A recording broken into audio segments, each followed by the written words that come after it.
ఉమ్మడి జిల్లాలో 8 మంది ఉన్నారు, 32 మంది సెక్రటరీలు లేరు తెలంగాణకి. ఇది పెద్ద అన్యాయం. ఇది వాళ్ళు అనుకుంటున్నారు అంటే ఉమ్మడి జిల్లాకు ఒక్కరిస్తే చాలు. ఒకవేళ వాళ్ళకు నిజంగా క్రికెట్ డెవలప్ చేయాలని ఆలోచన ఉన్నప్పుడు 32 జిల్లాల్లో 32 సెక్రటరీలు వేసేవాళ్ళు. అప్పుడు ఏమైతుంది, డిస్ట్రిక్ట్స్ లో ఉన్న సెక్రటరీస్ కి యూనిటీ వస్తుంది, స్ట్రెంత్ పెరుగుతుందని ఆలోచన కొద్ది 8 మందినే తొక్కి పెట్టేసి ఆ 8 మందితోనే ప్రజెంట్ రన్ చేయడం జరుగుతున్నది.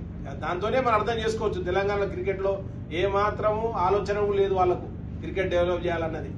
ఒకవేళ ఉంటే ఇప్పుడు పెద్ద పెద్ద నాయకులు ఆఫీసర్స్ అయితే ఉన్నారు కదా, దీన్ని బట్టి మీరు అర్థం చేసుకోండి. మిమ్మల్ని చీట్ చేస్తున్నారు ఎస్ఏ మెంబర్లు. నవీన్ రావు గారు మీరు ఒకసారి ఆలోచన చేయండి. దీన్ని బట్టి అర్థమవుతుంది కదా, మీరు ఒక జడ్జిగా చేసిన గతంలో మీకు అర్థమైపోతుంది. రాయుడు గారు 20 సంవత్సరాలు రాష్ట్రం మొదలుపెట్టి వివిధ రాష్ట్రాలలో ఆడినావు.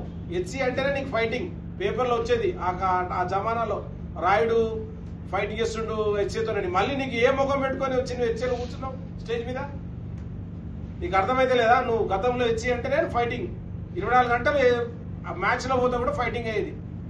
సో నువ్వు ఒక రకంగా హెచ్సిని మోసం చేస్తావా లేకపోతే నిన్ను వాళ్ళు మోసం చేస్తారో మాకు అర్థమైతే లేదు ఇప్పటివరకు. సో ఈ 2 పెద్ద పాయింట్లు అండి. ఇది ఒక రకమైన చీటింగ్, ఇది హెచ్సి వాళ్ళు చేయడం జిల్లాల మీద.